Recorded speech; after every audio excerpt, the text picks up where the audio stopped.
So just got finished making the biggest freaking pot of chili I've ever made in my entire life. I made it in one of those like gumbo pots, like those massive silver ones. So it's a good like 2/3 of the way up. So I'm hoping that will be a good prep meal for the next week, give or take. I was trying to go for something a little untraditional, you know, for my fourth meal of the day. Um, I eat four meals for my bulk right now. I'll probably bump up to five eventually, but I'm thinking four is a good sweet spot. I don't ever get overly full from it, and it doesn't like drag me down or anything like that. So I feel like that's a good number for me. That's usually what I start my clients out to. So we'll see. If you do five, six, seven, it's probably a lot nicer because the meals are a lot smaller. But like I said, I don't really have an issue with the hunger aspect yet, or the fullness. Like the fullness is what really get you. Like you get too full from a big meal, and then you're kind of dragging ass for a good couple hours. I don't have that yet, so this is kind of a nice the four meals a day is kind of a good sweet spot for me for now. I am thinking about jumping it up to five, but only because I kind of want to add a snack, so I just get more calories in, and then it's not a very heavy. Kind of something between meal one and two. That's usually my biggest gap of the day, usually because of like work or something like that. So updates. I'm at a new gym now. I just signed up last night. I actually have footage that's coming out, probably the video before this, so you'll see some of the new gym. I'm trying to figure out the angles and whatnot, so that was interesting. And I'm also trying to figure out my camera settings with this new filming stuff I'm doing. So other than that, that's kind of the big news. I'm still on the first phase. Tomorrow will be the last day in the first cycle, so then I can start ramping up the weights that I push and really pushing for the size that I want as far as like training, like using training as building me up. I have a whole sequence of the RR increasing throughout the next few weeks or cycles, and then also pushing more weight than I was prior. So I'm kind of excited for that. Especially like last night, I was pushing and I wanted to push more, but I stopped myself because I am trying to gradually come into this, and I'm trying to keep training and jiu-jitsu cohesive enough, so where I don't want one to deter from the other. I don't want either of them to be hindering the other one as far as like recovery or actually mostly just recovery. I don't want training to make it so I can't learn more jiu-jitsu, I can't roll and do stuff. I also don't want jiu-jitsu breaking me down to where I can't lift the next day if it's not a rest day, if it's an actual training day. So that's kind of where I'm at with this, and that's why I did this first cycle as like kind of a feeler week to keep the volume and intensity down and just kind of figure out where I'm at and how I'm going to train going forward through this program. On that, I am not training in the gym today. I'm actually going to jiu-jitsu. So just figure I get a quick video in before I scarf this down and get ready for that. It's pretty dark now here by this time, and going to jiu-jitsu because it starts at like 6, and the light's getting a little longer, but not enough to where it's you can see me in the car, and I'm still trying to figure out the lighting in the car.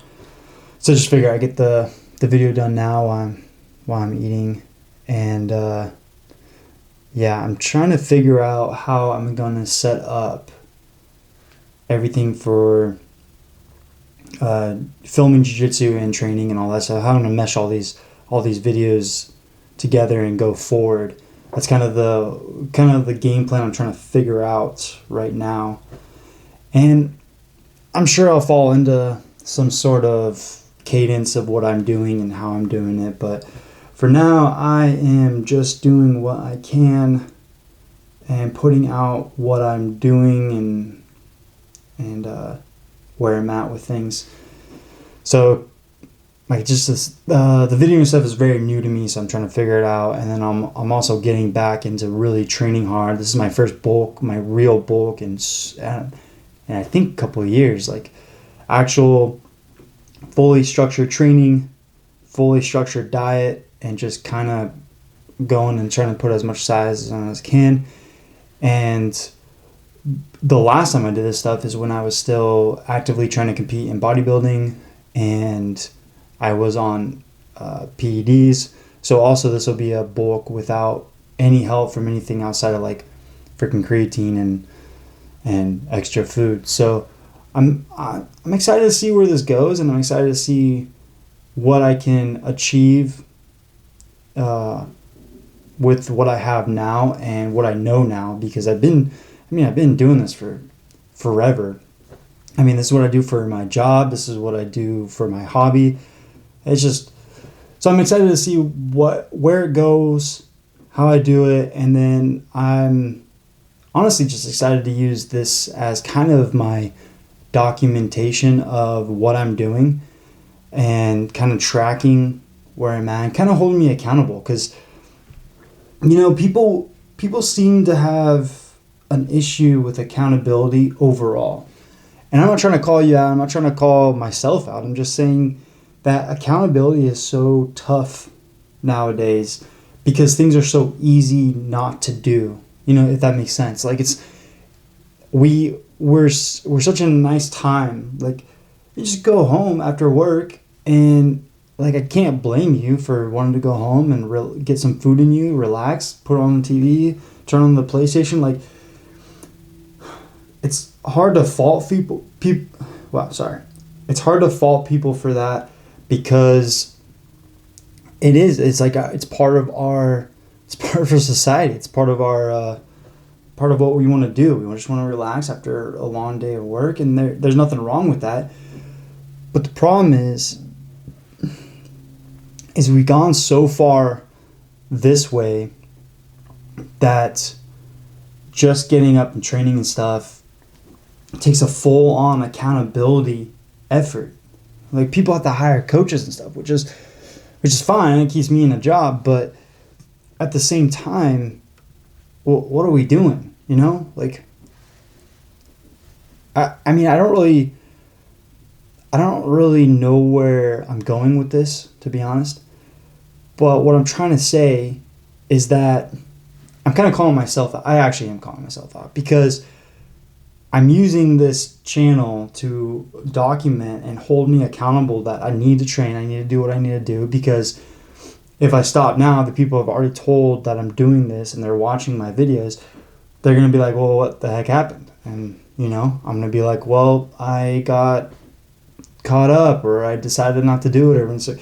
And that to me is more painful than just doing the thing. So not saying that's my full driver, because I've always stayed fit. I was going to go to Jiu Jitsu anyway. I was probably going to lift, but not to the point where I fully get structured like I am now. And this is what's really keeping me going. And I don't have any desire to become like a bodybuilder again, or even being a powerlifter or anything like that.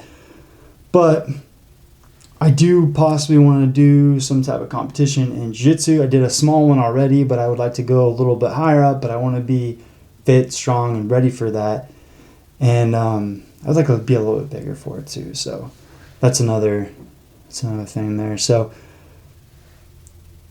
accountability needs to be on the person, but it's okay to use outside like people or YouTube channels and really anything to keep you accountable. Like even if you sign up for some freaking 30-day challenge that makes you show up for 30 days straight, at least you're trying something and you're doing something.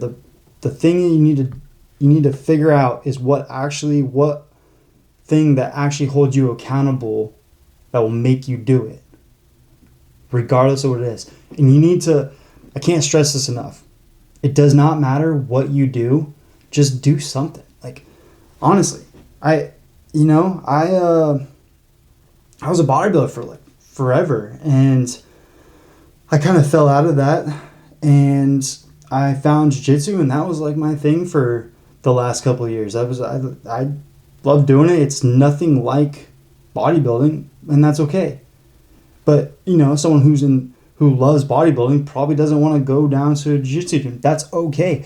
Figure out what you want to do. Even if it's freaking you getting ready for a marathon, or you wanting to walk 3 times a day for freaking 20 minutes. Every goal is a good goal in fitness, especially nowadays. Just figure out what actually holds you accountable and utilize that. Okay? So if you need to make a YouTube channel, make a YouTube channel. If it's telling your friend to call you every day, making sure that you do it, have that. Just talk to your spouse, your freaking partner, whatever it is. Just do something.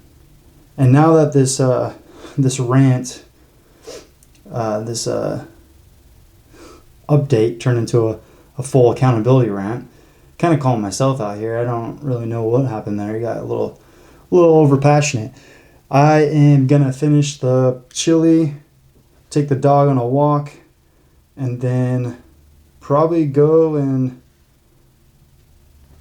choke some dudes out. Alright, so just finished up with jiu-jitsu. It's freaking pouring outside right now. Definitely the rainy season here in good old Oregon.